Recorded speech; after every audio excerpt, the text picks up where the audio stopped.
Bien-aimés frères et sœurs, vous connaîtrez la vérité et la vérité vous affranchira. Ça, c'est pas moi qui le dis, c'est la Bible qui le dit.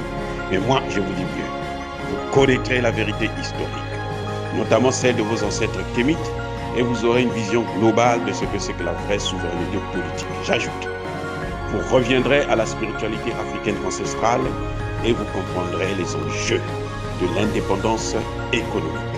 Et pour terminer, vous accepterez votre identité culturelle kémite et vous obtiendrez deux choses. La première, c'est la paix. La seconde, c'est le développement, à une condition. L'unité de toute l'Afrique noire, l'unité de tous les Noirs du monde entier. Otep à tous, bienvenue sur la chaîne des panafricanistes par essence, par conviction et par excellence. Celle des citoyens kémites par nécessité et obligation de combat.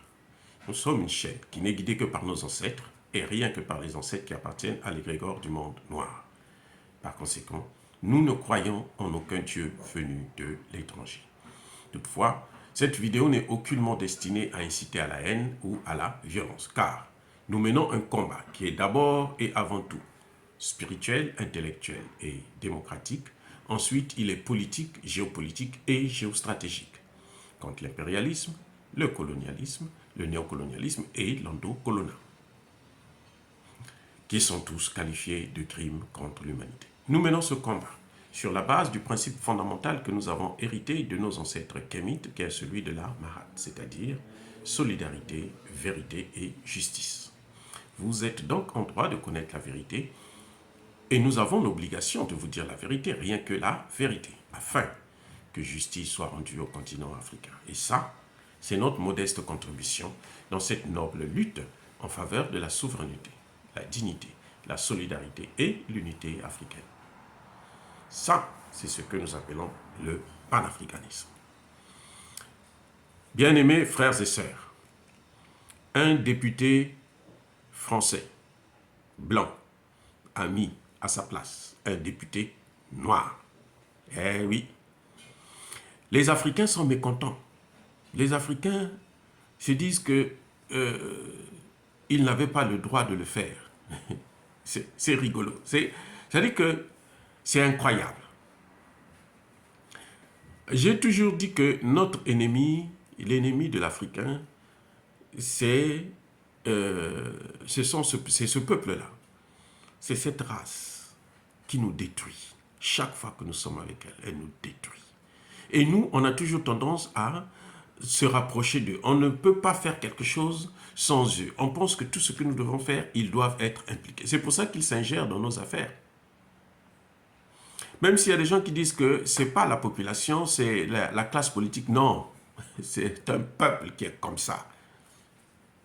Il n'y a pas une façon de penser d'une classe politique et une façon de penser de sa population. Non. Parce que c'est cette population qui l'amène au pouvoir. Moi, j'ai trouvé, je suis désolé de le dire, que ce député blanc a raison sur toute la ligne. Eh oui. Ça va vous choquer, c'est choquant, c'est vrai, quand on entend ça, mais attends, qu'est-ce que tu dis là? Ce député noir, ce Congolais, hein, c'est un frère d'ailleurs, on est tous des Congolais. Bon, lui, il se bat pour une petite poignée. 0,00001% de la population.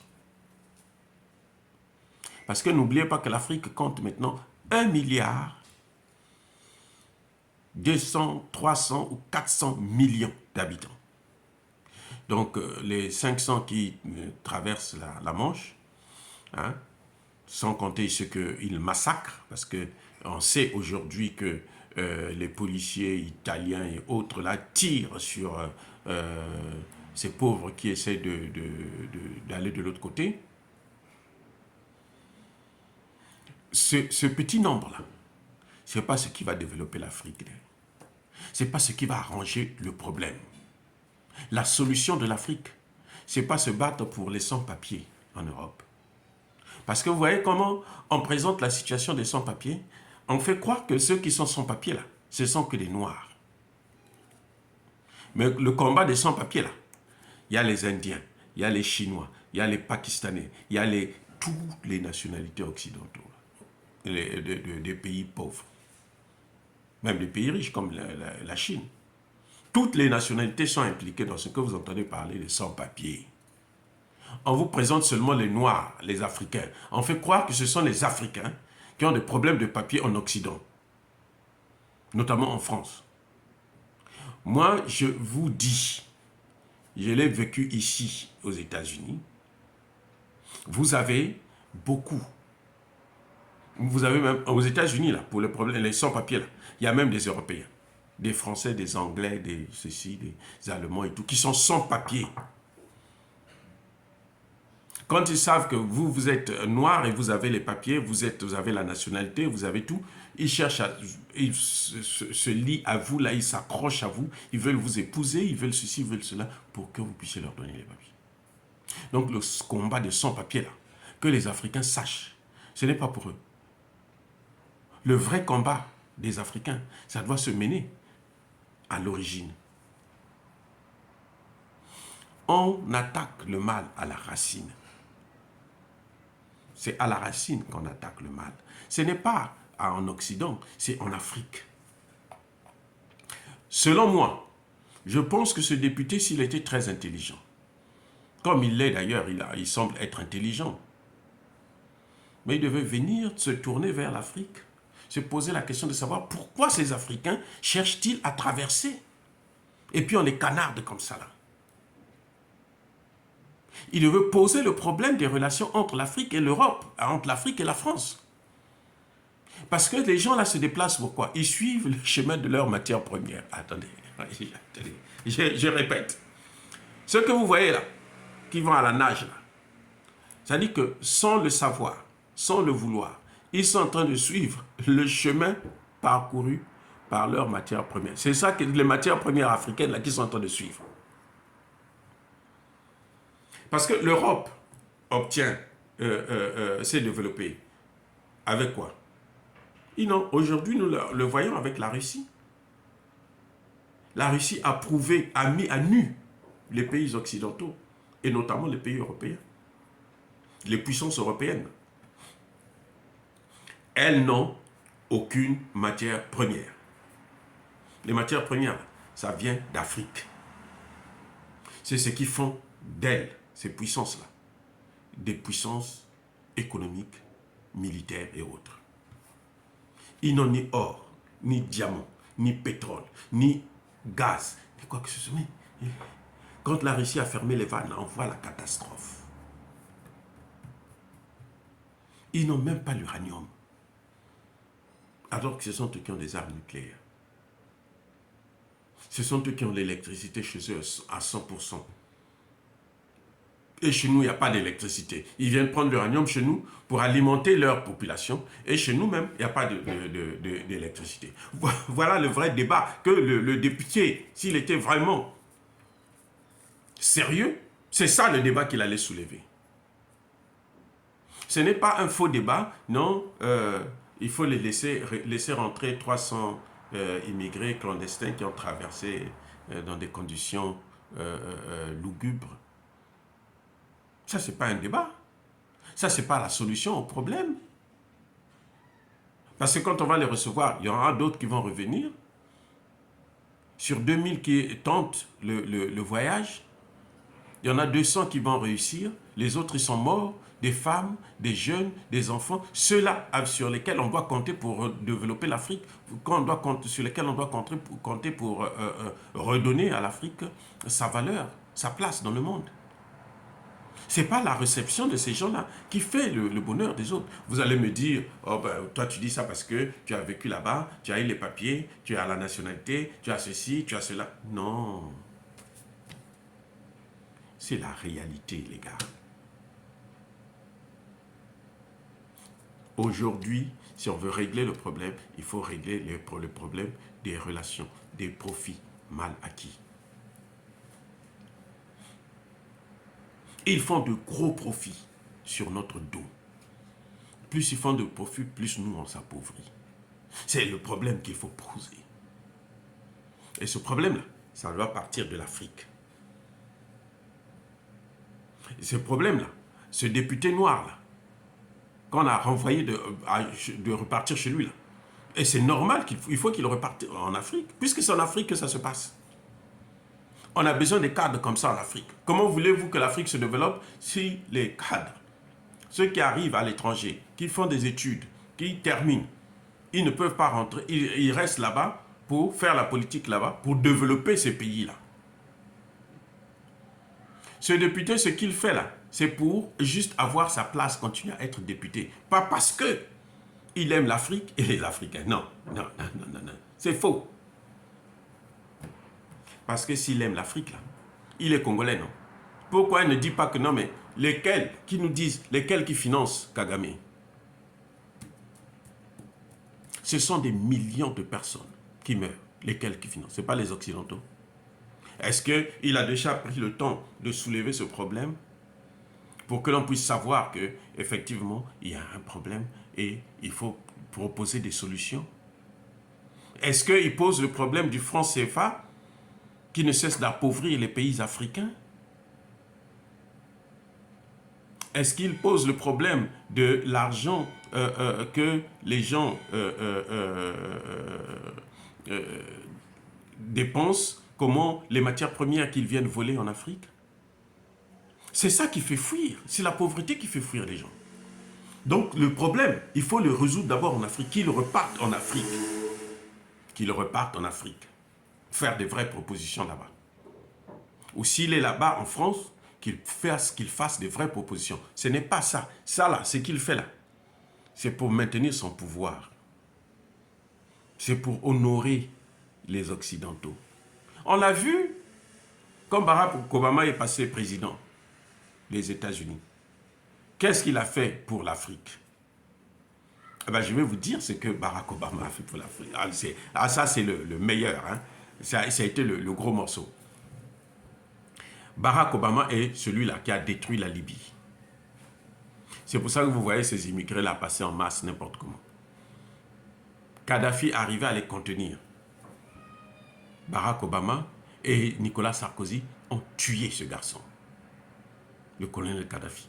Ils ont détruit la Libye. Ils ont pillé l'or, les réserves d'or que la Kadhafi avait pour son pays et pour l'Afrique. Et ils ont, à la même occasion, déstabilisé le Sahel. Ils ont déstabilisé le golfe de Guinée. Et ils sont en train de déstabiliser tout le continent africain. Tout le continent, je dis bien tout le continent africain. Et ils viennent vous donner des leçons pour vous dire non, ne partez pas coopérer avec la Russie. Si vous coopérez avec la Russie, on va vous taper. On va vous punir. Vous n'aurez pas d'aide. On n'a jamais eu d'aide. Souvenez-vous de la vidéo de Mobutu qui parlait de l'aide. Souvenez-vous, je vous ai sorti ça il n'y a pas longtemps. Le président Mobutu expliquait, il connaît, il est resté 40 ans au pouvoir, il connaît très bien. Donc, écoutez, non, c'est grave ce qui est en train de se passer. On ne peut pas continuer comme ça. Les Africains sont là, ils s'insurgent, ils sont étonnés de voir des choses comme ça. Mais oui, de toutes les façons, leur culture, c'est comme ça. C'est que le noir, il doit être en Afrique, ou bien il ne doit pas exister. Là, il en a marre de voir ces noirs-là venir faire la politique chez eux. Mais ces noirs-là, quand ils font la politique, là, ça n'a jamais été pour les intérêts des Africains. Jamais.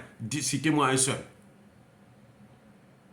Vous savez, quand les États-Unis ont dit qu'il faut punir les pays africains qui coopèrent avec la Russie, ce projet de loi a été posé par qui? Il a été rédigé par qui? Et par un noir. Ce n'est pas un blanc, c'est un noir qui a présenté ce projet de loi. Un sénateur américain noir qui combat la Russie au Mali pour que les Russes ne puissent pas aider le Mali à s'en sortir. C'est qui? En tête de liste. Ce n'est pas Joe Biden. C'est l'ambassadrice des États-Unis à l'ONU. Ils s'insultent là et tout, machin, tout ça. Ils attaquent la Russie. Vous savez pourquoi? Et qui est-elle? C'est une noire. Les noirs qui sont dans ces pays-là travaillent pour ces pays, contre l'Afrique. Il y en a un qu'on a mis à sa place, eh ben, c'est dommage pour lui, puisque l'autre idiot, parce qu'il n'est pas aussi très intelligent, puisqu'il sait que ce noir-là est très utile pour lui. Et comme il se dit que non, parce qu'il est noir, même s'il est utile, on peut le dénigrer. Mais il faudrait que les Africains puissent comprendre que ces noirs-là ne nous font pas notre affaire. Parce que pour régler le problème des immigrés, le problème qu'il pose lui, là, pour le régler, là, ce n'est pas en accueillant un petit nombre comme ça en Europe. C'est plutôt chercher des moyens pour maintenir ces populations-là en Afrique. Leur donner des opportunités qu'ils n'ont pas actuellement. Parce que toutes les matières premières sont pillées. Parce que les dirigeants africains sont corrompus par les Occidentaux, sont manipulés par les Occidentaux. Voilà le vrai problème qui doit être posé. Ce n'est pas un problème de recevoir un petit nombre. C'est pas ça le problème. Ça, on s'en fiche de ça. On s'en fiche de leur nationalité. On s'en fiche de leur carte de séjour. On s'en fiche éperdument. C'est trouver des moyens pour empêcher à ce que ces jeunes-là puissent sortir dans des conditions difficiles comme ça. Prendre des risques pour leur vie. Et ceux qui sont morts, il va faire quoi, ce député? Il va aller plonger dans la mer pour aller les chercher?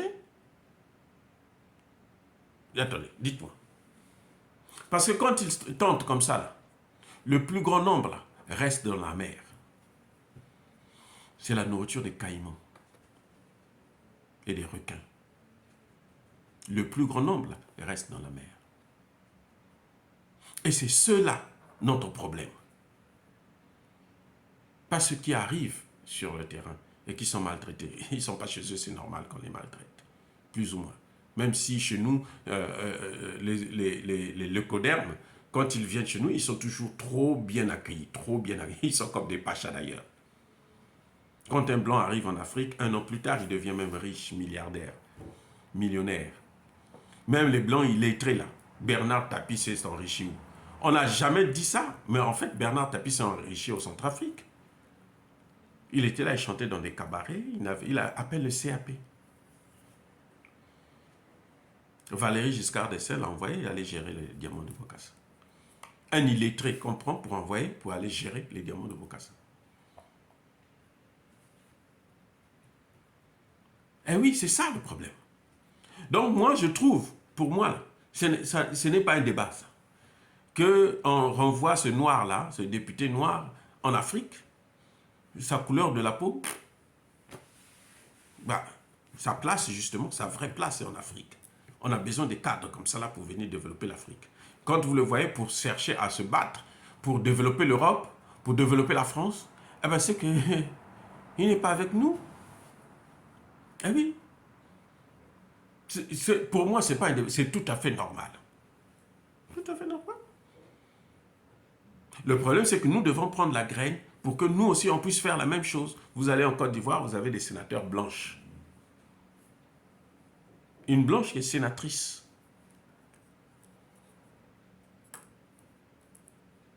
Personne ne pose le problème, personne ne s'inquiète pour ça, non. Maintenant qu'ils ont une base militaire, là, elle sera sénatrice à vie. Et bientôt, elle sera la présidente de la Côte d'Ivoire. Personne ne pourra dire quoi que ce soit, puisqu'elle a l'argent. L'argent pillé sur nos continents. L'argent pillé, l'argent de nos ancêtres. Non, je crois que nous devons arrêter cette naïveté, cette idiotie, hein, de pouvoir chercher à sauver ce qu'on ne peut pas sauver. Ce blanc a raison de dire à ce noir, repars en Afrique. Parce que le vrai problème, ça se trouve en Afrique. La solution de nos problèmes, c'est une solution africaine et en Afrique. On a laissé à ces Occidentaux. Français, Américains, Belges, Russes, Allemands et autres. Pas les Russes plutôt, parce que les Russes viennent de... C'est maintenant seulement qu'ils s'investissent dans les affaires africaines. Mais les Français, les Américains, depuis les indépendances. ils n'ont jamais résolu un seul problème. Au contraire, ils n'ont fait qu'aggraver la situation. Ceux de mon âge savent que l'école était gratuite à l'époque. Vous avez de bonnes conditions d'études. Mais au fur et à mesure que les années passaient, ça se compliquait. Parce que la politique occidentale, c'est une politique de destruction du continent africain. L'Afrique sont les Africains. Mais vous ne pouvez pas avoir une Afrique avec des intellectuels sérieux qui ne se développent pas, non. Il faut corrompre les intellectuels. Ceux qui vont en Occident, là. Beaucoup parmi nous sont corrompus. Il y en a qui se disent même panafricanistes, mais ils sont corrompus. Donc c'est un faux débat. Qu'ils repartent. C'est en Afrique, là, la solution aux problèmes africains. À vous, Apia. Avant de vous quitter comme d'habitude, soyez bénis par le Dieu de Kémit. Et que ceux qui persécutent le continent africain, les Africains, et notamment les panafricanistes, ceux qui pillent, qui déstabilisent le continent africain, puissent être maudits, puissent être punis, puissent être écrasés, pulvérisés par le Dieu de Kémit et par nos ancêtres angélisés. J'ai dit et j'assure.